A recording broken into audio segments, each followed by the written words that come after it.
요즘 제가 여기저기서 가장 많이 받고 있는 질문 중에 하나가 현재 지지율이 가장 높은 이재명 민주당 후보가 당선이 되면 부동산 가격이 또다시 급등하는 것 아니냐, 이런 질문을 참 많이 받습니다. 그래서 저희 채널에서 긴급하게 설문조사를 했는데 1만 명 정도 투표해 주셨습니다. 참고로 저희 채널의 투표인들의 구성을 보면 24세 이하가 0.8%, 그리고 25세에서 34세가 6.6%, 그리고 집값에 가장 민감하다고 할 수 있는 35세에서 44세가 18.6%, 그리고 45세에서 54세가 33.8%입니다. 그리고 55세에서 64세 분들이 26.6%, 65세 이상이 13.7%입니다. 그리고 남녀 구분은 굳이 하지 않았고요. 1주택자의 분포가 55%, 그 중에 15%가 2가구 이상의 다주택자 분들이고 무주택이신 분들이 45%입니다. 참고하시고요. 자, 결론을 보니까 급등할 것이다 라는 의견이 33%입니다. 그리고 아니다, 하락할 것이다가 67%입니다. 경제가 너무 어려우니 오르지 못할 것이다, 이 내용이 더 많습니다. 그런데요, 사실상 시장은 지금 폭등 쪽으로 움직이고 있는 것도 맞습니다. 그러나 그 거래량이 아주 미미하죠. 거래량은 적은데 거래가 되면 일단 가격이 올라서 거래가 되는 일들이 많습니다. 서울 강남권은 거래 중에 59%가 신고가 거래가 나오고, 과천의 경우는 거래 중에 62%가 신고가 거래가 나옵니다. 하지만 나머지 다른 지역에서는 신고가 거래들보다 하락 거래들이 월등하게 많습니다. 거래량이 4월, 5월 이렇게 확 줄어드는 이유가 조기 대선 후에 어떻게 부동산 시장이 흐를지 모르겠다, 그리고 대선 후보 분들의 정책을 자세하게 봐야 되겠다, 이런 뜻이 숨겨져 있죠. 자, 선거가 끝나고 나면 7월이 다가옵니다. 그러면 스트레스 DSR 3단계가 실시가 될 것이고, 그럼 대출의 양이 줄어들기 때문에 아파트 가격이 어떻게 될지 모른다, 이런 심리 때문에 거래량은 확연하게 줄어들고 관망하고 있는 중입니다. 오늘 영상은 여야를 떠나고 보수와 진보를 떠나서 온전히 경제 상황과 대통령 후보분들이 내놓은 부동산 공약을 짚어드릴 텐데요. 오늘 방송을 보시고 여러분도 부동산 시장의 미래를 한번 준비하시면 좋겠습니다. 일단 후보분들의 공통적으로 가지고 있는 생각을 보니까 주택 공급 확대입니다. 이건 뭐 여야를 막론하고 다 공급 확대를 하겠다인데, 공급 확대를 통해서 집값의 안정화와 주거 안정을 추진하겠다는 것은 뭐 여야가 누구나 같은 생각입니다. 먼저 국회 의석수대로 이재명 후보의 정책을 보겠습니다. 아직까지 공식적인 공약집이 나오지는 않았기 때문에 그동안 이재명 후보의 발언을 종합해서 설명을 드리면, 지난 22년 대선 때 출마했던 공약이 250만 호를 공급하는데 공공 개입을 통해서 공급을 하고, 250만 호 중에 100만 호는 무주택자에게 30년 이상의 장기 전세로 기본주택 100만 호를 공급하고, 또 장기 공공임대주택을 5%에서 10%로 늘리겠다, 이런 공약을 했었습니다. 그리고 세금 문제로는 국토보유세를 신설해서 세금을 더 매기겠다, 그리고 부동산 실효세율이 0.17%에서 1%로까지 한 5배 넘게 끌어올리겠다, 그리고 분양가 상한제, 분양 원가 공개, 후분양제를 실시하겠다, 이런 공약을 했었습니다. 이번 대선 출마의 부동산 정책을 보니까 지난 22년 동안은 완전히 좀 방향을 바꿨습니다. 국토보유세를 추진하겠다라고 했다가 철회 가능성을 시사했고요. 또 종부세를 강화하겠다라고 했다가 이번에는 추가 인상이 없다, 종부세 추가 인상하지 않겠다, 이런 얘기입니다. 또 다주택자 세제 문제는 세금 폭탄을 강조했던 22년과는 달리 지금은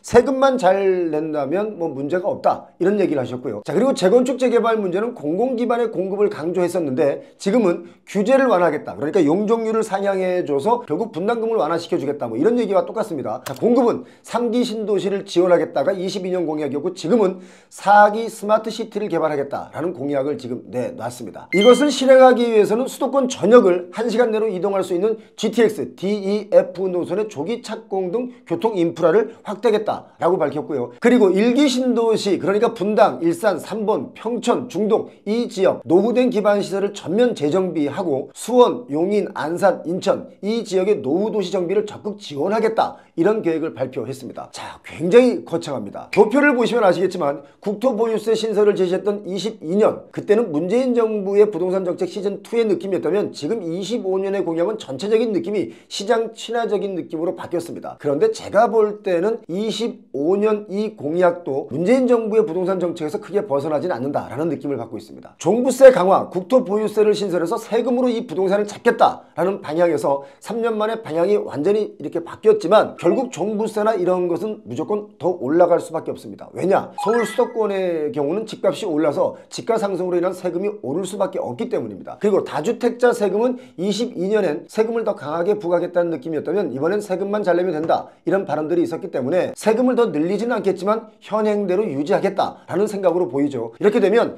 양극화는 아마도 좀 더 심해질 심해질 수 있습니다. 최근 서울 강남의 집값이 신고가를 경신하는 거래들이 나오는 이유도 이재명 정부가 들어서면 서울 요지의 아파트값은 더 뛴다라고 하는 심리들이 깔려있다 이렇게 봐야 되는데요. 아무튼 집값이 오른다. 집값이 오른 만큼의 세금은 우리 모두가 감수해야 되는 것은 기본 아니겠습니까? 그리고 말 나온 김에 이것도 한번 바로잡고 가겠습니다. 소문이 있는데요. 이재명 후보가 당선이 되면 10억 원 이상의 아파트에 대해서 보유세를 3% 정도 부과하겠다. 이런 소문이 돕니다. 그런데 이재명 후보가 이런 공약이나 발언을 한 적은 현재까지는 없습니다. 이걸 제가 정확하게 말씀드립니다. 자, 이번엔 김문수 후보의 정책을 짚어보겠습니다. 김문수 후보의 경우는 경선 과정에서 당권자들이 야밤에 후보를 바꾸치기 하는 정당 쿠데타가 일어나는 바람에 정신이 없어서 그랬는지 공식적으로 공약은 정리가 돼서 나온 것은 없지만 김문수 후보의 발언들을 중심으로 한번 알아보겠습니다. 표를 보시면 이재명 후보는 공공이 주도하는 정책이라면 김문수 후보는 자유시장주의에 기반한 정책을 제안하고 있는데요. 정책 중에 눈에 띄는 것이 우리나라 1인 가구 중에 2030 세대가 한 35%를 차지합니다. 그래서 대학 입시, 취업, 결혼, 출산까지 청년들의 주거 문제 해결을 하겠다라는 것인데요. 그럼 어떻게 하느냐가 중요하겠죠. 어떻게? 자, 이런 제안을 했습니다. 20대를 위한 대학가의 반값 월세존을 대표적으로 들고 나왔습니다. 대학가 원룸 밀집 지역의 용적률과 건폐율을 완화시켜서 이걸 올려주고 그러니까 인센티브를 주면서 민간 공급을 유도하겠다라는 뜻인데요. 대학가 반값 월세존, 사실 현재 주요 대학들의 기숙사 수용률이 18% 정도밖에 안 됩니다. 그러니까 대학생들이 학교 기숙사에 머무르지 못하고 많은 학생들이 밖에 나갑니다. 그러면 원룸에 거주하게 되는데 그러니까 월세가 지나치게 비싸다 이런 불만들이 나올 수밖에 없죠. 이걸 해결하기 위해서 용적률과 건폐율을 완화해서 올려주고 그러면 민간 원룸 주택이 반값에 공급될 수 있도록 하겠다라는 것인데 용적률과 건폐율을 2배로 올려줘야 이게 반값이 되는 거 아니겠습니까? 자, 아무튼 이렇게 되면 집주인들은 손해를 안 보고 대학생들의 부담은 좀 줄여주는 이런 정책을 제시한 겁니다. 그리고 또 있습니다. 수도권에서 5대 광역시권으로 GTX를 확장하겠다. 이것은 뭐 이재명 캠프의 그 부동산 정책과 똑같습니다. 자, 착공도 일찍 하겠다라고 밝혔는데요. 자, 세금 문제로는 종부세를 개편하고 양도세 중과 폐지를 하고 재건축 초과이익 환수제를 폐지하겠다라고 밝혔습니다. 여기서 확연히 차이가 나죠. 자, 또 아주 민감한 부분이긴 한데 청년층이 많이 거주하는 오피스텔에 대한 세제 혜택을 대폭 늘리는 것이 있는데요. 오피스텔은 기존에는 주택수에 포함돼서 다주택자로 분류돼서 양도소득세 등 중과세가 적용됐기 때문에 당선이 되고 나면 이 오피스텔을 세제상 중과대상 주택세에서 제외하고요. 10년 이상 보유할 경우는 처분 시에 매년 5%씩 세액공제를 해주겠다라고 했습니다. 자, 이런 정책 오피스텔을 소유하고 계신 분들이 많은데 이분들이 참 좋아할 만한 공약이죠. 자, 그리고 공공택지의 25% 정도를 육아 돌보미가 가능한 구조의 세대 공존형 아파트를 조성하겠다라고 했는데 이건 뭔 얘기냐면 할아버지, 부모님 그리고 어린 아이들 이렇게 세 세대가 공존할 수 있는 그런 아파트를 짓겠다라는 뜻입니다. 자, 그리고 이거 여태까지 보지 못했던 정책을 내놨는데요. 부모 세대가 기존 주택을 처분하거나 임대를 놓으면 자식 세대와 함께 특별 가점을 부여하는 결합 청약 제도를 신설하겠다라는 것도 공약이 넣었습니다. 자, 이거 정말 새로 나온 공약인데요. 그렇다면 각 후보들의 부동산 정책을 하나하나 뜯어보겠습니다. 먼저 250만 호 공급 공약, 이거 뭐 끊임없이 나오는 공약인데 저는 이런 거 믿지 않습니다. 왜냐하면 대통령 후보들의 공급 약속 콕 집어서 누구의 말을 못 믿겠다 이런 게 아니라 지금까지 그 어떤 정부도 약속한 공급 물량을 지킨 적이 없습니다. 1기 신도시 때 외에는 약속이 지켜진 적이 없죠. 그리고 공약할 때 기준 자체도 이게 참 애매합니다. 250만 호를 공급하겠습니다 라고 하면 이게 인허가 기준인지 준공 기준인지 정말 애매한 공약입니다. 그리고 몇백만 호 공급의 공약은 여러 가지 예산이나 이 경제 상황상 정말 어려운 부분입니다. 공약을 했다고 하더라도 사실상 지키기 어려운 부분이죠. 따지고 보면 지난 윤석열 정부 역시 임기 5년 동안 250만 호를 공급하겠다라고 공약을 했지만 여러 가지 이유로 지키지를 못했죠. 자, 문재인 정부도 마찬가지입니다. 문재인 정부 때 부동산 공약을 보면 공적 임대주택 매년 17만 호씩 공급하겠다. 집 문제로 결혼을 미루는 일이 없도록 신혼부부 주거사다리를 강화하겠다. 문장이 예쁩니다. 또 청년 임대주택 30만실 공급하겠다. 저소득 서민 주거복지를 실행하겠다. 도시재생 뉴딜을 실행하겠다. 집주인과 갈등 없는 사회통합형 주거정책 등을 목표로 자세한 공약을 내걸었습니다. 그런데 자, 이런 공약 여러분 어떻게 보십니까? 신기하게도 하나같이 다 반대로 됐습니다. 결국 집 문제로 결혼을 미루는 일이 없도록 신혼부부 주거사다리를 강화하겠다라는 약속 임기 5년 내내 지키지 못했습니다. 자, 이재명 후보의 4기 스마트 도시 건설 이 공약, 저는 먼 미래를 보면 참 좋은 공약이라고 봅니다. 하지만 당장 실현 가능성은 매우 낮습니다. 그 이유는 지금 3기 신도시 남양주 왕숙에 66,000호, 하남 교산에 33,000호, 그리고 인천 계양에 17,000호, 그리고 고양 창릉에 35,000호, 부천 대장 쪽이 19,000호, 이걸 합쳐서 17만호가 됩니다. 이걸 공급하겠다고 했는데 현실적으로 3기 신도시도요, 입주하는 데까지는 산 넘어 산입니다. 하지만 국가 지도자가 공약으로 먼 미래까지 내다보고 정책을 얘기하는 것이기 때문에 4기 신도시는 또 건설돼야 된다라고 봅니다. 그리고 김문수 후보와 이재명 후보의 공통 공약이 있는데 GTX DEF 노선의 조기 착공, 이 문제, 이 공약은 반드시 이행이 좀 돼야 됩니다. 추진도 좀 더 빨리 돼야 되는 부분이라고 보는데, 중요한 것은 막대한 예산이 들어가고 또 지자체의 협의와 주민 갈등의 문제가 있기 때문에 이런 것이 현실적으로 진행이 순조롭지 않을 수가 있습니다. 이런 것을 좀 인지하시고 조기 착공 등을 내세워서 분양 바람이 막 불 때, 그것도 고가의 분양 바람이 막 불 때 올라타지 마시기 바랍니다. 왜냐? 지금 파주 운정이나 동탄의 경우도 제가 여러 번 강조드렸다시피 GTX 개통이 되고 나서 집값이 지금 하락하고 있기 때문에 바람이 분다고 그 바람을 뛰어가서 먼저 맞지는 마시길 바랍니다. 자, 이재명, 김문수 두 후보님의 공통점은 용적률 완화 얘기가 있습니다. 재건축 재개발을 좀 더 쉽게 하기 위해서는 용적률을 올려주는 게 맞죠. 맞습니다. 하지만 용적률만 올려주면 이 가뜩이나 도로가 좁고 또 결국 고층으로 더 높이 올라가게 되고, 더 높이 지으면 분양가는 더 오르게 되기 때문에 용적률을 올려주는 것만이 능사는 아니다 라는 개념을 좀 생각해 주셨으면 좋겠다 라는 말씀을 드리고, 그리고 용적률을 올려서 공급량을 늘리면 1기 신도시, 2기 신도시, 재건축으로 이어지는 아파트의 양이 지금보다 훨씬 많아지게 되는데, 수도권에 이렇게 아파트가 많아지면 지방의 경제, 지방의 부동산은 또 어떻게 되겠습니까? 인구는 한계가 있고 자꾸 줄어가고 있는데 수도권에 더 몰리게 되면 지방 발전을 얘기하면서 지방 발전은 어떻게 꾀할 건지, 이게 앞뒤가 안 맞는 말이 되는 수가 있다. 이걸 꼭 아셨으면 좋겠습니다. 자, 아무튼 두 후보분들의 공약, 공급을 늘리겠다, 이건 긍정적이긴 하지만 분양가를 내리는 방법에 대한 것도 반드시 꼭 좀 인지해 주셨으면 좋겠다라는 말씀을 드립니다. 김문수, 이재명, 김문수 이 두 후보분들의 부동산 공약 비교, 여러분 보시기에 누가 더 현실적이라고 보시는지요? 자, 여러분 스스로 판단해 보시기 바랍니다. 또 나머지 후보분들이 계신데요, 지지율이 10%를 넘지 않기 때문에 이번 설명에서는 뺐습니다. 다음 시간에 다른 모든 후보분들의 공약도 짚어드리겠습니다. 지금 다주택자 규제로 인해서 똘똘한 한 채 이 선호 현상이 더 강해지고 있죠. 그래서 토지거래 허가제 해제, 또 재지정 사건처럼 조금의 틈만 보이면 서울 아파트 가격은 급등할 준비가 되어 있습니다. 이런 것에 대한 정책이나 공약도 좀 밝혀주시면 좋겠다라는 말씀도 드려봅니다. 저는 개인적으로 부동산 정책은 일관성과 지속성, 그리고 신뢰가 중요하다고 봅니다. 그래서 갑자기 정책이 방향을 바꾸거나 또 기존에 없던 세금을 더 만든다든지 또 대출을 또 많이 풀어준다든지 하는 것보다 소비자도 살고 건설사도 살 수 있는 지속 가능한 정책이 필요하다고 봅니다. 가장 중요한 것은 좋은 집을 얼마나 많이 짓느냐 보다 좋은 집이 공급가가 얼마이냐도 상당히 중요하다라고 봅니다. 부동산 가격의 거품으로 인해서 지금 우리나라는 저출산의 인구 절벽, 임대료 감당이 안 되는 소상공인들의 생존 문제, 그리고 비싼 주거용으로 인한 주거 불안정의 문제, 여러 가지로 지금 상당히 어렵습니다. 대통령 후보분들의 좋은 정책과 공약 실천을 다시 한번 부탁드리겠습니다. 자, 향후 10년간 매년 95만 명씩 총 954만 명 정도가 정년퇴직 연령에 진입하게 됩니다. 954만 명이면 우리나라 인구의 5분의 1입니다. 정말 엄청나게 위험한 숫자라고 봐야 됩니다. 이 숫자가 왜 위험하냐?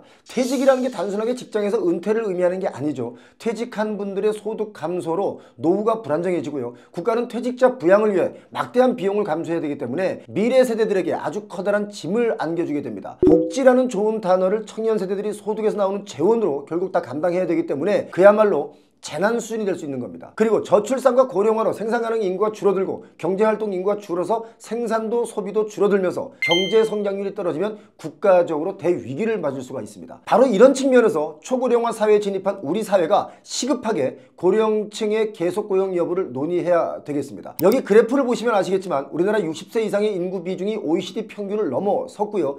향후 거의 2배가 넘는 고령 인구가 생겨나죠. 제 친구들의 경우 직장에서 근무를 마치고 이제 거의 다 퇴직을 하고 사회에 나왔는데요. 회사를 퇴직하고 나오면 가장 힘든 부분이 경제적 불안입니다. 자녀 학비나 또 퇴직함으로써 수입이 끊기기 때문에 경제적 불안증을 제일 힘들어합니다. 그러면 어떤 분들은 또 이렇게 말씀하시죠. 국민연금이나 개인연금 받으면서 살면 되는 거 아니냐 라고 하시는 분들도 있는데, 퇴직을 하고 국민연금을 수령하는 데까지 10년 이상의 공백이 생기기 때문에 정말 삶이 많이 힘들어집니다. 사실상 거의 대다수가 아파트 대출 원리금 갖고 자녀를 키우느라고 노후 준비가 안 돼 있는 게 현실이죠. 그리고 두 번째 힘든 것이 바로 정체성 상실에서 오는 자존감 하락입니다. 정체성 상실은 직장에서 중심적 역할을 하던 사람들일수록 더 크게 오죠. 보통 정체성이 퇴직 후에도 한 3년 정도는 유지가 됩니다. 그 이후 서서히 찾는 사람도 없고 또 찾아갈 사람도 없어지는, 나이가 들어가면서 겪는 4가지 큰 고통 중에 무의에 해당하게 되죠. 보통 나이가 들면 4가지 고통이라는 게 찾아옵니다. 먼저 빈곤, 경제적 어려움이죠. 그리고 질병, 건강 문제가 생깁니다. 그리고 우울,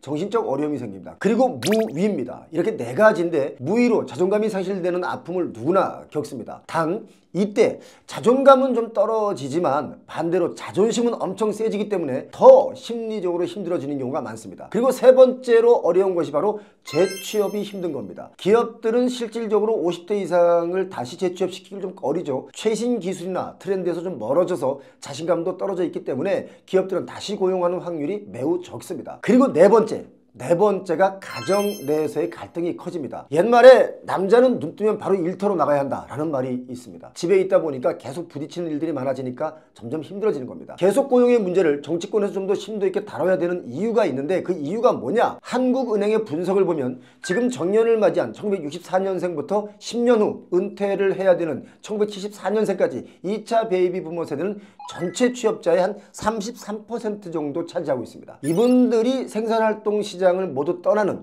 그러니까 앞으로 한 10년 후인 2034년까지 연간 경제 성장률이 0.38%포인트 하락합니다. 현재 우리나라 지난 4분기 동안의 경제 성장률 얼마인지 잘 아시죠? 마이너스 0.2% 성장했습니다. 마이너스 0.2. 여기서 0.38%포인트 더 내려간다. 이거 여러분 정말 심각한 일 아니겠습니까? 지난 5년 이내 정년퇴직을 하셨거나 또는 앞둔 정규직 근로자가 140만 명 정도가 되는데요. 2023년 기준 통계청의 경제활동 인구 조사를 보니까 1965년생이 24만 명이 훨씬 넘게 퇴직을 했고 1966년생이 26만 명이 또 넘게 퇴직을 했습니다. 1967년부터 1969년 사이 태어난 92만 7천 명 정도가 지금 퇴직을 막 하기 시작을 했습니다. 요즘 등산을 가보면 1963년생부터 75년생 사이 분들이 가장 많습니다. 그분들이 저를 붙잡고 이 주제를 좀 다뤄달라라고 하신 분들이 많은데, 그만큼 이분들의 걱정이 크다라는 뜻입니다. 자, 이렇기 때문에 앞서 말씀드린 대로 조금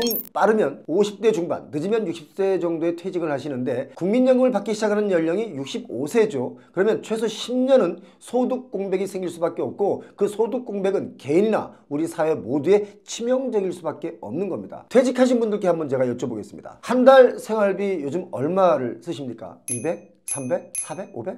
자, 각 가정마다 차이가 있겠지만 저희 채널에서 설문조사를 해봤더니 1시간 만에 한 5천 명 정도가 투표를 해 주셨습니다. 250만원 이하가 41%고요. 300만원 정도가 22%, 400만원 정도가 15%, 500만원 이상 든다라는 분들이 22%였습니다. 자, 이 조사를 보면서 참 여러 가지를 해석하게 합니다. 지금 이 조사에는 1인 가구들도 포함되어 있고요. 또 최소한의 경비를 말씀하시는 답변들도 있는데, 물가 상승분을 생각하지 않고 지금 경제 가치로 답변을 주신 거죠. 자, 250만원 이하를 생활비로 지출한다는 분들이 41% 정도 됩니다. 이런 와중에 주택 가격이 계속 오른다는 게 이거 참 신기하고 이상한 일 아니겠습니까? 통계청의 자료를 보면 퇴직 후에 부부 기준의 최소 생활비가 월 240만 원입니다. 적정 생활비는 336만 원인 것으로 나타났는데, 자, 어떻게 살 것인가와 또 씀씀이나 경제 규모가 다 다르기 때문에 차이는 있겠지만 평균적으로 최소 생활비에 대한 통계인 겁니다. 사실 이 돈으로 살 수는 있지만 대외 활동을 못해서 외로움은 이겨내기가 정말 어려운 숫자입니다. 우리나라 평균 기대 수명이 2023년 기준 83.5세입니다. 자, 그렇다면 60세에 퇴직을 한다고 가정을 해도 23년 이상 이 생활을 유지하기 때문에 부부 기준 이게 앞으로 얼마가 필요할까라고 통계를 봤더니 여러분 깜짝 놀랄 만한 수치입니다. 최소 6억 6,240만 원 됩니다. 우리나라 평균 아파트 값이 얼마인지 표영호 TV를 매일 보시는 분들은 아마 잘 아실 텐데요. 전국 아파트 매매가의 평균값은 4억 2천만 원입니다. 전국적으로. 서울 아파트 매매가의 평균가는 12억 5천만 원입니다. 수도권의 경우는 5억 2천만 원이죠. 그리고 가계 부채를 뺀 순자산, 전국적으로 평균 순자산은 4억 7천만 원 정도 됩니다. 그런데 노후에 필요한 자금이 아파트 값이나 순자산 평균보다 높죠. 정말 돈이 많이 들어가는 겁니다. 이런저런 이유로 인해서 정년연장 이야기가 끊이질 않고 있습니다. 2019년 대법원이 평균 수명과 은퇴 연령 등을 참고해서 육체노동 가동연한을 60세가 아닌 65세로 인정해야 된다라고 30년 만에 판례를 바꿨는데, 자, 이게 부작용이 따르기 때문에 KDI 한국개발연구원은 노인 연령 기준을 2025년 올해부터 10년 단위로 한 살씩 올리는 방안을 제시한 적도 있습니다. 어떤 연구에서 이런 결과가 나왔는지 모르겠지만 10년 단위로 한 살씩은 좀 너무 느린 게 아닌가 하는 생각이 들죠. 기업들도 요즘 정말 고민을 많이 하고 있습니다. 청년 고용도 늘려야죠. 또 장년들 고용도 늘려야 됩니다. 하지만 기업을 경영하기는 점점 더 어려워지고 있다라고 한숨을 쉬고 있습니다. 참 머리가 아플 겁니다. 최근 대선 후보분들의 공약을 보니까 이재명 후보는 정년 연장을 사회적 합의로 추진하겠다라고 했고, 김문수 후보는 기업에 정년제도에 대한 자율권을 주겠다라고 했는데, 자, 사회적 합의로 이게 합의가 안 되면 어떻게 할 것이며, 자율권을 줬는데 또 이것도 안 되면 어떻게 할 것인지 두 분 다 두루뭉술하게 소신을 말씀하신 것 같은데요. 지금 뭐 두 분 다 두루뭉술한 답변밖에 할 수는 없을 겁니다. 참고로 한국의 50대 퇴직 후에 가장 많이 하고 있는 일이 무엇인가를 데이터를 봤더니 깜짝 놀랐습니다. 여러분 다 아실 겁니다. 음식점, 편의점, 카페, 치킨점, 이런 창업을 하는 경우가 많습니다. 그런데 여러분, 상가 임대료가 너무 비싸지 않습니까? 그리고 최근 몇 년 동안은 부동산 가격 폭등으로 대출 원리금 갚느라 경기마저 정말 엉망입니다. 그래서 성공 확률은 매우 낮습니다. 1, 2년 내에 폐업하는 경우도 많고, 1, 2년 내에 폐업을 하면 투자한 돈을 몽땅 날리는 경우도 허다합니다. 자, 그 다음에 많이 하시는 일이 택배나 대리운전, 퀵서비스, 이런 플랫폼 노동을 많이 하십니다. 그 다음이 경비원, 주차요원, 청소원, 이렇게 서비스직에 근무하신 분도 많이 있습니다. 자, 더 나은 대한민국을 위하여, 더 나은 국민들의 삶을 위하여 우리 각자가 무엇을 준비해야 되는지 정말 깊게 생각해 봐야 되는 시기다 라고 저는 보고 있습니다. 여러분, 이런 ATM 기계 보신 적 있습니까? 가상자산을 현금으로 바꿀 수 있는 코인 환전 기계가 서울 강남과 명동, 남대문과 같은 유동인구가 많은 지역에 곳곳에서 지금 영업을 하고 있습니다. 이마트나 국민은행 또는 현대백화점, 이런 대형 유통매장이나 은행에서도 가상자산 ATM 기계가 설치되고 있는데, 이렇게 되면 우리나라도 이제 코인, 이 가상자산을 현금처럼 쓸 수 있다는 얘기인데요. 코인이 진짜 돈처럼 쓰이는 겁니다. 이 ATM 기계로 거래되는 가상자산으로는 테더라고 하는 스테이블 코인이 가장 많이 거래되고 있다는데, 스테이블 코인이라는 게 어떤 건지 아시는 분들은 많이 아시겠지만, 제가 영상 말미에 아주 간단하고 쉽게 설명을 드릴 테니까 오늘 영상은 여러분 끝까지 보시면 급변하는 이 돈의 흐름을 잘 파악하실 수 있을 겁니다. ATM 기계로 비트코인이나 이더리움, 테더와 같은 가상자산을 넘겨주면 현재 시세에 맞춰서 바로 현금으로 바꿔줍니다. 요즘 유학생이 있는 가정에서 미국에 있는 자녀에게 돈을 보낼 때 은행에서 송금하기보다는 코인으로 보내는 분들이 점점 더 늘어나고 있는데요. 그런데 그 돈의 규모가 그야말로 어마어마합니다. 은행 수수료, 환전 수수료를 내지 않으니까 전략이 되고, 또 돈을 보내는 액수도 사실상 한정이 없습니다. 이 부분에 대해서 미국의 가상자산 암호화폐 개발사인 크레도의 대표와 전화 연결해서 알아보겠습니다. 지금 80조 원 정도의 거래량이 일어났고, 60조는 해외로 유출이 됐고, 20조 원 정도는 이제 해외에서 국내로 들어온 걸로 제가 그렇게 알고 있습니다. 보니까 테더를 많이 이용한다고 하는데, 이 보내고 받는 방법은 어떤 겁니까? 예를 들면은 이제 국내에서는 이제 뭐 저희가 흔히 잘 알고 있는 뭐 업비트나 비썸에서 USDT나 이제 USDC를 갖다가 구매를 하셔서 일단은 탈중앙 지갑을 거쳐야 될 것 같아요. 왜냐하면 국내에는 전 세계에서 유일하게 트래블 룰이 적용이 되거든요. 그래서 누가 어디에다가 이제 보내는 걸 갖다가 이제 다 기록을 하게 돼 있는데, 이제 탈중앙 지갑으로 보내셔서 그 다음에 이제 해외에 있는 거래소로 보내는 과정인 걸로 이제 이해하고 있습니다. 저도 그렇게 사용을 하고 있고요. 이 보통 뭐 수수료를 아낄 수 있는 장점도 있지만, 오히려 우리나라 돈이 신고 절차도 없이 외국으로 빠져나가면 이 정부나 금감원 쪽에서 이 내용을 다 알고 있지 않을까요? 시스템적으로는 알기가 힘들 거라고 생각을 합니다. 아무래도 이제 크립토 암호화폐 같은 경우는 시스템적으로 이제 좀 구축이 안 돼 있다 보니까 모니터링이나 이런 게 힘든 걸로 제가 알고 있고요. 한 가지 예를 들어드리면은 USDC는 미국에서는 법정화폐의 지위를 갖고 있습니다. USDC의 경우는 이제 달러 기반이지 않습니까? 네네, 달러 기반이고 서클사에서 발행한 이제 스테이블 달러 토큰인데, 미국 내에서는 이제 CBDC를 안 하다 보니까 미국 내에서는 서클사에서 발행한 USDC가 법정화폐의 지위를 갖고 있습니다. 그러다 보니까 USDC가 코인베이스라는 대표적인 미국 거래소에 입금이 되는 순간 미국의 이제 채권이랑 국채랑 연동이 돼갖고 4.2% 정도의 이자를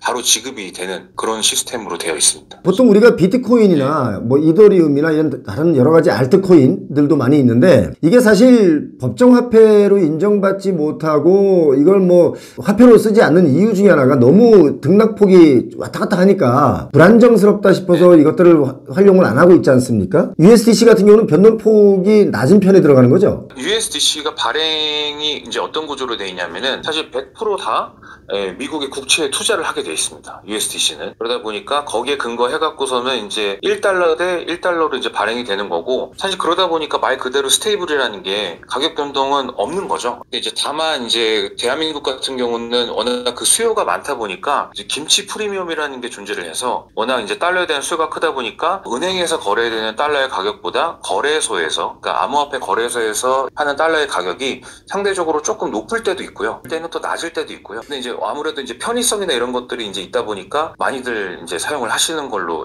생각을 하고 있습니다. 이제 외환관리법이나 이런 거에서는 사실 지금 규제나 이런 것들이 대한민국에서 아직 정비가 안 된 상태이기 때문에 아마 당국에서도 그거에 대한 정비나 이제 규제를 갖다가 세팅을 하는 걸로 이제 알고 있고요. 물리적인 이제 시간은 필요할 거로 이제 예상을 하고 있죠. 네. 그러면 그것이 세팅이 제대로 되기 전까지는 뭐 많은 분들이 여기서 돈을 막 송금하고 해도 이걸 잡을 수가 없는 거네요. 그렇죠. 예. 탈중앙화 지갑을 갖다가 만들어서 그쪽으로 이제 등록을 해놓고 보내면 그 다음부터는 사실 추적이 좀 많이 힘든 그런 상황이 되기 때문에 앞으로 전망은 어떻게 보십니까? 일단은 이제 트럼프 정부가 들어서면서 친가상화폐 정책을 피다 보니까 예전에는 이제 싱가포르나 뭐 홍콩, 뭐 두바이 이제 이런 쪽으로 크립토 관련된 사업들이 많이 진출했는데 현재는 이제 미국으로 이제 사업의 방향을 돌리는 업체들이 많이 늘고 있고 저까지 포함해서 확산세는 정말 빠른 걸로 보여지고 있습니다. 자, 그렇게 되면 이제 국내 우리나라 같은 경우는 은행 업계가 완전히 판도가 바뀌는 거 아닙니까? 전 세계적으로도 그렇죠. 마찬가지지만 그동안에 이제 은행이 전통금융에서 갖고 있었던 진입장벽이 있었다고 친다면 사실 새로운 변화에 맞춰갖고서는 사실 은행들도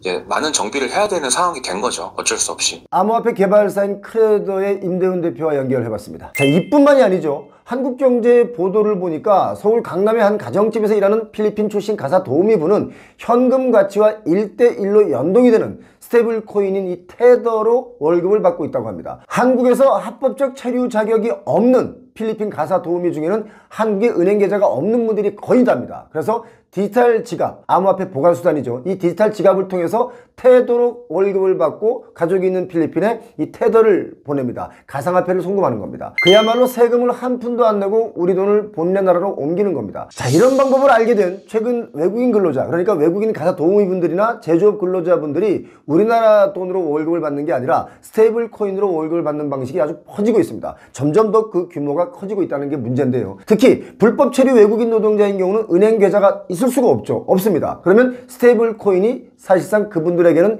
현금처럼 쓰이고 있는 겁니다. 이렇게 스테이블 코인으로 월급을 받는 이유가 우리나라 돈으로 현금으로 월급을 받으면 제3자를 통해서 자기네 나라 본국으로 송금을 해야 되고, 그렇게 되면 중간에서 돈 보내주는 사람이 높은 송금 수수료를 원하기 때문에 테더로 받아서 보내면 송금하기도 편하고 비용도 줄이고 속도도 아주 빠르기 때문에 이렇게 사용합니다. 속도가 얼마나 빠르고 편리하냐? 바로 PC와 스마트폰으로 즉시 송금할 수 있고요. 수수료도 기존 은행보다는 훨씬 적게 들어갑니다. 자, 현금을 보내는 방법과 스테이블 코인을 보내는 방법 아주 큰 차이가 납니다. 현금을 보내려면 한 3에서 5일 정도의 시간이 필요하고요. 스테이블 코인은 실시간입니다. 자, 수수료도 은행으로 보내면 3에서 한 5% 정도의 수수료가 드는데 스테이블 코인은 0.1%에서 0.3%밖에 안 듭니다. 그리고 환율의 경우도 이 고시 환율과 환율 마진을 더해서 이 현금을 보내야 되는데 스테이블 코인의 경우는 실시간 환율을 바로 적용해서 바로 돈을 주고받기 때문에 또 편리하죠. 또 현금을 보낼 때는 수취인의 은행 계좌가 필요한데 스테이블 코인은 디지털 지갑만 있으면 막 주고받습니다. 그런데 장점만 있는 게 아니죠. 은행을 통해서 송금을 하면 뭔가 잘못됐을 때 정정을 해서 보낼 수가 있지만 이게 디지털 지갑으로 보내면 잘못되면 복구가 불가능합니다. 이런 장단점은 있습니다. 하지만 편리성을 앞세운 이 스테이블 코인, 이 스테이블 코인으로 주고받는 그 규모가 정말 놀라우리만치 큽니다. 24년 작년에만 전 세계적으로 5조 6,600억 달러, 우리나라 돈으로 한 8,000조 원 정도 됩니다. 엄청나죠? 우리나라 1년 예산의 10배가 넘습니다. 자, 문제는 이런 것이 국가의 경계선을 넘어서 자유자재로 이루어지고 있기 때문에 금융의 생태계가 완전히 송두리째 바뀌고 있다, 이겁니다. 우리나라의 불법 체류자가 여러분 몇 명인지 아십니까? 법무부에서 밝히기로는 우리나라의 외국인 체류자가 265만 명이 조금 넘습니다. 이 정도의 인구는 우리나라 인구의 한 5%가 넘는 인구죠. 그런데 이 중에 불법 체류자가 40만 명 정도가 됩니다. 물론 이분들이 다 가상자산으로 송금하는 것은 아니지만 앞으로 훨씬 더 많이 이용하게 될 겁니다. 스테이블 코인에 대해서 아시는 분들은 다 아시겠지만 스테이블 코인이 뭐지? 라고 생각하시는 분들이 있는데 아주 쉽고 간단하게 설명드리겠습니다. 스테이블 코인이라는 게 뭐냐면 미국의 달러나 또는 금 같은 안전자산을 기초로 해서 이것과 연동해서 가격의 변동성을 최소화한 암호화폐를 스테이블 코인이라고 합니다. 안정성이 있다 이거죠. 대표적인 것이 좀 전에도 언급된 USDT, 테더라고 하는 코인이 있고요. 또 USDC, USD 코인이라고도 하는 코인이 있습니다. 자, 두 개가 대표적인데 이 암호화폐의 가격은 비트코인이나 이더리움처럼 들쑥날쑥 막 올랐다가 막 내려가고 그러지 않기 때문에 변동성 측면에서 안정적이다, 이런 평가를 받고 있죠. 변동성이 안정적인 이유는 코인 발행 업체가 1달러짜리 코인을 판 돈으로 미국 국채 등을 사놓고 언제든지 다시 현금으로 돌려주는 구조이기 때문에 변동성이 적습니다.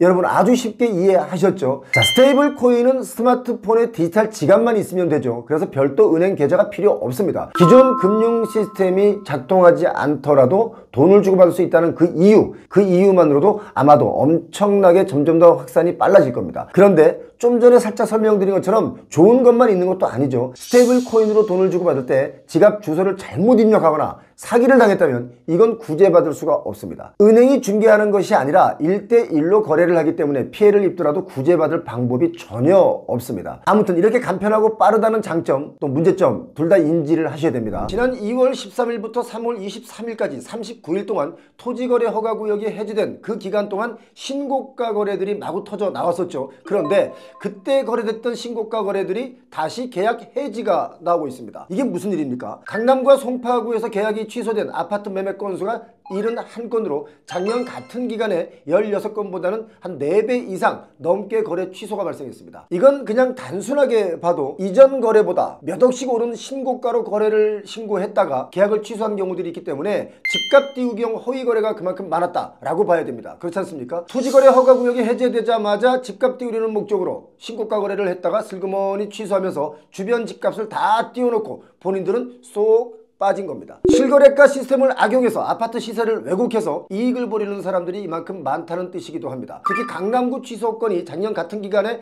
8건 정도였는데 올해는 40건으로 무려 5배가 취소 물건이 늘어났습니다. 강남구 압구정동 현대 13차 아파트를 보니까 전용 105제곱미터가 35평이 63억에 거래됐다가 취소가 됐고요. 또 강남구 삼성동 강남구청 바로 뒤편에 있는 롯데캐슬 프리미엄 아파트 전용 121제곱미터가 2월 15일에 37억 원에 계약을 했다가 며칠 뒤에 취소를 했는데 또 바로 며칠 뒤 실거래가가 1억 4,500만원 더 오른 38억 4,500만원에 거래가 됐습니다. 강남구에서만 이런 게 아니라 송파구에서도 거래 취소건이 올해 31건으로 작년보다 4배로 늘어났습니다. 이렇게 신고가 거래 후에 취소가 반복이 되면 시장 가격의 교란을 불러일으킵니다. 이런 영향으로 강남의 신고가 거래가 올해 들어서만 60%가 늘어났습니다. 이렇게 60%의 신고가가 늘어나니까 그래 역시 강남 불패구나 하는 인식을 갖게 만드는 거죠. 그리고 계약 취소의 경우는 실수요자보다는 장단기 투자의 비중이 높아졌다, 이런 걸 알 수가 있는 부분인데 최고가 아파트를 더 비싼 신고가에 사들이는 그런 사람들을 보면 아파트를 주거의 공간이라는 개념보다 투자의 개념으로 사는 분들이 더 많습니다. 사실 최근 들어 중소기업을 운영하시는 분들이 회사를 운영하기보다 강남 아파트를 사는 것이 훨씬 더 큰 이익이고 이익을 내는 속도도 더 빠르다 라면서 회사를 팔려고 하는 움직임들이 많아졌습니다. 경기도 평택 쪽에 반도체 관련 공장을 운영하는 업체, 그런 업체들의 사장님들을 제가 많이 만나보니까 회사를 운영할 수 있는 여러 가지 환경이 너무 어려워졌다라고 하면서 회사를 팔려고 내놓은 분들이 아주 많았습니다. 그래서 회사 팔고 뭐 할 거냐라고 물어보니까 압구정이나 반포의 아파트를 사야겠다라고 말하는 거였습니다. 사실 저는 이 얘기 듣고 깜짝 놀랐습니다. 여러분도 놀랍지 않습니까? 이렇게 생산적인 활동을 하시는 기업가들이 회사를 접고 너도 나도 아파트 투자를 하기 시작하면 그야말로 소는 누가 키우나, 이거 정말 큰일 났다, 이런 생각이 들었습니다. 사람들의 아파트값 상승이라고 하는 이 인식, 이 정도로 무서운 겁니다. 그런데 여러분, 우리가 이미 다 겪어봤듯이 오르막이 있으면 내리막이 있고요. 내리막이 있으면 또 오르막이 있는 법입니다. 신고가에 함부로 올라타시면 안 되죠. 지금 현재 우리나라 은행들의 서울지역 주택담보대출 연체율이 급상승하고 있습니다. 한국은행 자료를 보니까 지난 2월 말 기준 국내 은행이 서울지역 주택담보대출 연체율이 0.35%로 집계가 됐는데, 이 연체율은 전체 주택담보대출 중에 1개월 이상 원리금 상환이 연체된 비율입니다. 역대적으로 이 수치가 가장 높은 수치입니다. 자, 0.35%라고 하니까 에게게 그것밖에 안 돼 하시는 분도 계실 텐데, 이거 정말 심각한 수치죠. 보통의 은행들은요, 연체율이 올라가면 이제 곧 경매가 많이 늘어나겠구나 라고 미리 예상을 하는데, 이렇게 연체율이 높아지는 이유 중에 가장 큰 이유는 집값이 높은 데다가 또 높은 만큼 대출의 양이 많아졌죠. 그리고 금리도 중금리 시장이기 때문에 금리도 이전보다는 훨씬 높다 보니까 이자 감당이 여러모로 훨씬 더 어려워진 겁니다. 이런 것을 알 수 있는 데이터가 바로 주택구입 부담 지수라는 것이 있는데, 중위소득 가구가 중간가격 주택을 표준 대출로 구입을 할 때 대출 상환 부담을 나타내는 지수가 바로 주택구입 부담 지수입니다. 자, 여기서 말한 표준 대출이라는 게 뭐냐면, 일반적인 의미로 DTI 총부채 상환 비율을 25.7% 그리고 LTV 주택담보대출 비율을 47.9%로 하고 만기 20년 원금과 이자의 균등 상환 대출을 보통 표준 대출이라고 합니다. 이걸 기준으로 작년 24년 4분기 기준 서울 아파트의 주택구입 부담 지수가 157.9였습니다. 그런데 작년 3분기는 150.9였죠. 이것보다 아주 크게 높아졌습니다. 그런데요, 좀 전에 말씀드린 한국주택금융공사에서 발표한 서울 아파트 주택구입 부담 지수 157.9는 이게 좀 잘못된 통계입니다. 왜냐? 제가 위에서 DTI 총부채 상환 비율을 25.7의 표준으로 계산을 했는데, 사실 현실적으로는 요즘 DTI가 70% 대출을 해주고 있고요. 또 은행이 LTV 주택담보대출 비율을 산정할 때 47.9%를 적용하는 게 아니라 요즘 최대 70에서 80%를 대출해주기 때문에, 제가 좀 전에 말씀드린 주택구입부담지수 157.9는 한국주택금융공사에서 그야말로 표준으로 잡아서 한 것이기 때문에 현실적으로는 더 많은 부담이 되는 게 사실입니다. 그렇지 않습니까? 얼마 전에 대권 후보분들이 표를 얻으려고 청년들에게 LTV 주택담보대출 비율을 폐지해주겠다라는 공약을 한 분도 있었습니다. 제가 그 공약하시는 분을 딱 보면서 그런 생각이 들었습니다. 아주 그냥 우리 청년들에게 빚 많이 지세요 이렇게 얘기하는 거랑 마찬가지다 라고 느꼈습니다. 아파트 값을 진정시켜주는 게 아니라 청년들에게 고작 하는 공약이라는 게 빚 많이 지세요 라는 게 정말 참 아이러니하고 열받았습니다. 자, 아무튼 주택구입 부담 지수를 보니까 서울 지역의 주택담보대출 차주들이 소득의 40% 이상을 주택담보대출 원리금 상환에 쓰고 있다, 이런 결론이 나오는데, 솔직히 소득의 40%는 너무 많은 거 아닙니까? 그럼 나머지 60%로 뭘 어떻게 소비를 합니까? 경기가 안 돌고 경기가 침체되는 이유, 여러분 이제 아시겠죠? 이런 이유로 인해서 제가 누차 말씀드렸다시피 올해 1월에서 4월 서울에 임의경매로 넘어간 주인이 바뀐 집이 979건이 있습니다. 전년 동기 742건보다 한 30% 넘게 급증한 수치입니다. 분명한 건 내년이면 임의경매가 더 많아진다 라고 제가 예측을 드렸습니다. 더 많아집니다. 임의경매라는 것이 부동산 담보대출로 원리금을 3개월 이상 못 갚으면 은행에서 재판 없이 부동산을 경매에 넘기는 절차를 바로 임의경매라고 합니다. 은행에 근무 중인 제 지인들이 하는 말이 연체가 정말 상상을 초월한다 라고 하는데, 이러다가 내년엔 경매가 지금보다 2배, 3배 더 늘어날 수가 있습니다. 참고로 최근에 임의경매가 이렇게 많이 늘어나는 이유 중에 하나가, 코로나 위기 때 아주 초저금리로 주택담보대출을 받았을 때 저금리의 고정금리로 받았다가 이게 약정기간이 풀리면서 다시 금리가 크게 올라가니까 어려워졌기 때문에 연체율이 올라가는 부분도 있습니다. 아파트 값이라는 게 여러분 잘 아시다시피 일단 신고가 거래가 나오면 다른 매물들의 호가도 오릅니다. 그래서 이걸 조직적으로 하면 담합이라고 하죠. 신고가 거래가 나중에 계약이 취소될지도 모르고 사람들은 올랐네 라고 생각하면서 집값이 더 오를까봐 비싼 가격의 집을 사는 분들도 대다수 매수자분들의 형태입니다. 물론 계약 취소의 사유는 현실적으로 많이 있죠. 계약 후에 매수자가 잔금을 준비하지 못했다거나, 또는 매도자가 아파트값이 더 오른다, 가격을 더 올려받기 위해서 계약금을 돌려주고 취소한 경우도 있을 수 있지만, 갑자기 너무 터무니없이 높은 신고가 계약을 했다가 취소된 경우는 이거 제가 볼 때는 호가 띄우기용 허위 신고일 가능성이 매우 높습니다. 여러분 어떻게 생각하십니까? 실예로 저희에게 제보온 내용 중에 이런 게 있습니다. 수도권의 어느 오피스텔을 5억에 분양받았는데, 분양받았을 때 인근 구축의 오피스텔이 5억에 거래된 사실이 2건이나 있기 때문에 5억에 분양을 받았다고 합니다. 그런데 분양을 받고 보니까 5억에 거래된 그 2건이 모두 취소되어 있고, 이 오피스텔을 매매하려고 내놓으니까 한 3억 수준이었다는 겁니다. 분양을 완판하기 위해서 일부러 인근의 오피스텔을 고가의 매매를 한 후에 분양에 들어간 거죠. 이 수법은 제가 여러 차례 여러분께 설명을 드렸던 부분이기 때문에 이제 여러분 분양가가 적정한지 아닌지를 잘 분간하셔야 됩니다. 이제 강남권의 재건축 아파트 단지들이 재건축에 본격적으로 들어갈 텐데요. 재건축에 들어가기 전에 이런 신고가들이 많이 나올 겁니다. 신고가 거래를 해야 재건축 단지의 가치가 올라가기 때문에 이런 일들이 많을 수밖에 없겠죠. 자, 이런 거 어떻게 막을 방법이 없습니다. 막는다고 해도 범죄 혐의를 단정할 방법이 애매하죠. 그래서 이런 것을 어떻게 막느냐? 결국 우리 소비자들이 잘 판단해야 되는 부분입니다. 요즘 제가 무료 강연회를 진행하면서 듣는 이야기 중에 가장 고마운 이야기가 뭐냐면 부동산의 현실과 문제점 그리고 소비자가 생각해야 될 부분에 대해서 가장 쉽게 설명을 해주신다. 고맙다 라는 얘기를 들을 때입니다. 앞으로 강남권의 아파트 가격은 똘똘한 채 희소성 특수성을 가지고 아마도 좀 더 신고가가 나올 수 있는데요. 그런데 이런 신고가도 언제 어느 날 느닷없이 폭락 거래가 나올 수 있는 그런 경제 상황이라는 거 염두에 두시기 바랍니다. 왜냐하면 대출 없이는 부동산을 살 수 없는 초고가이기 때문에 부동산이나 다른 재화의 가격이 마냥 대출로만 끌어올라갈 수는 없는 그런 대한민국의 경제 상황입니다. 서울의 인구수가 현재 933만 명이 조금 넘죠. 많이 줄었습니다. 10년 전엔 1010만 명이었는데 대략 80만 명이 서울을 떠났고 집값이 본격적으로 오르기 시작한 2017년 이후에 지난 7년 동안만 대략 60만 명이 서울을 떠났는데 가장 큰 이유가 비싸진 서울의 집값 때문입니다. 서울시의 연령대별 인구 분포를 보니까 19세 미만이 13.7%, 60세 이상이 23.1%, 거의 4명 중에 1명은 60세 이상입니다. 20대, 30대, 40대가 서울 이탈 연령들인데요. 자, 이 도표를 보시면 2015년부터 2024년까지 지난 10년 동안 서울시 인구의 연령대 변화의 비교인데요. 그 내용의 심각성을 잘 알 수가 있습니다. 지난 10년 동안 50세 이상의 인구는 늘어났는데 이건 새롭게 이사를 해서 유입된 인구라기보다 10년 이라는 세월 동안 나이를 먹은 거고요. 49세 이하의 인구는 보시다시피 확연하게 줄었습니다. 49세 이하의 연령대가 줄어든 이유, 서울에서 경기도로 이사를 가신 분들이 이 정도로 많다는 증거입니다. 자, 그렇다면 요즘 젊은 세대인 30대는 서울을 떠나서 수도권 어디로 많이들 이사를 갔을까요? 30대 인구가 어디로 움직였냐를 보면 앞으로 미래의 부동산 시장의 흐름을 알 수가 있습니다.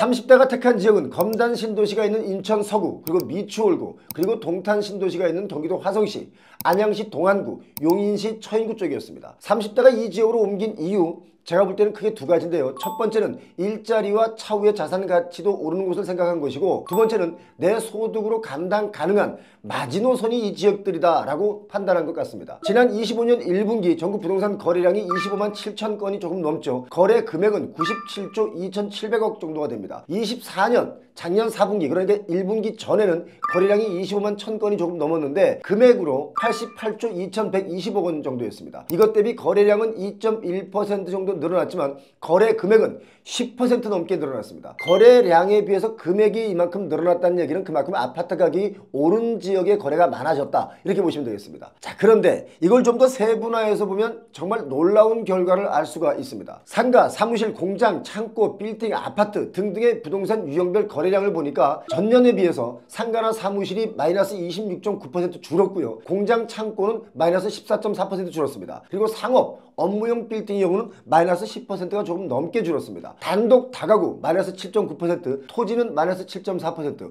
오피스텔 역시 마이너스 6.4% 거래량이 줄었습니다. 하긴 요즘 강남마저도 오피스 빌딩, 오피스텔, 상가 공실이 지금 엄청나게 많이 늘어나고 있습니다. 이 정도로 다른 여타의 부동산 거래는 많이 확 줄었는데 유독 아파트 거래량만 유일하게 직전 분기보다 19.1% 늘어났습니다. 모두가 다 아파트에 미쳐 있는 겁니다. 제가 엊그제 영상에서 요즘 중소기업 하시는 분들이 사업을 그만두고 공장 팔고 아파트 산다 라고 제가 말씀을 드렸는데 바로 딱 맞는 그 데이터가 지금 이 데이터입니다. 공장, 제조업을 운영해서 돈을 버는 것은 하늘의 별 따기고 아파트는 계속 더 비싸게 산다는 사람들이 나타나니까 아파트가 환금성이 좋아서 모두가 아파트 합니다. 로제 아파트 노래가 뜬 이유가 바로 또 이런 것도 있는 것 같습니다. 자, 이렇게 되면 정말 우리나라 망합니다, 여러분. 부동산을 살리자 그래서 하는 일이 고작 아파트 대출 늘려주는 일이라면 그런 정책은 누가 못합니까? 얼마 전에 KDI, 한국개발연구원마저도 우리나라 경제 성장률을 0.8% 성장으로 잡았습니다. KDI가 이렇게 전망한다는 것은 우리나라 경제가 정말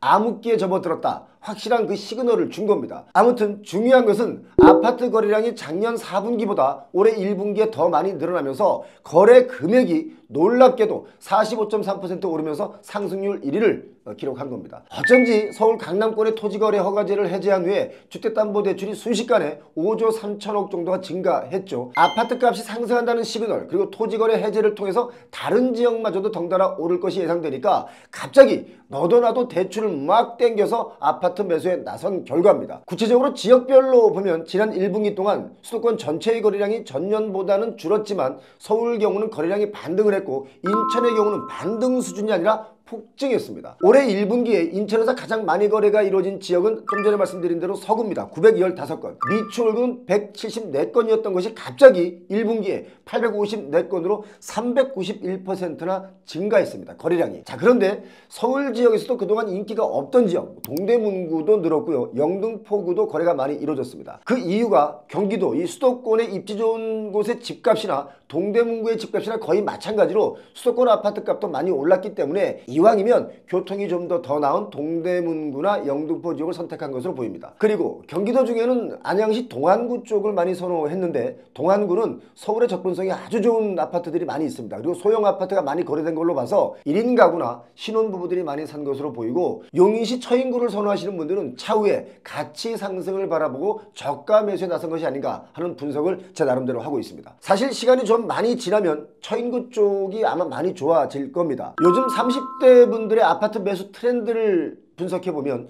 전략적 선택하는 분들이 많습니다. 그러니까 자신에게 맞는 지역을 골라서 차후 가격도 상승 가능한 지역에 매수를 하는 것인데 이런 분위기는 뭐 사실 누구나 마찬가지겠지만 특히 요즘 30대 분들은 정보를 빠르게 습득하기 때문에 이치에 좀 더 밝습니다. 요즘 제게 묻는 질문 중에 향후 어느 지역의 아파트 값이 더 빠르게 오를 것인가 이거에 대한 질문하는 분들이 많습니다. 그걸 알 수 있는 가장 쉬운 방법이 있죠. 친구분들이나 지인들에게 내가 어디 아파트를 사려고 하는데 어떻게 생각해? 라고 물었을 때 그 대답의 반응이 그냥 알아서 해.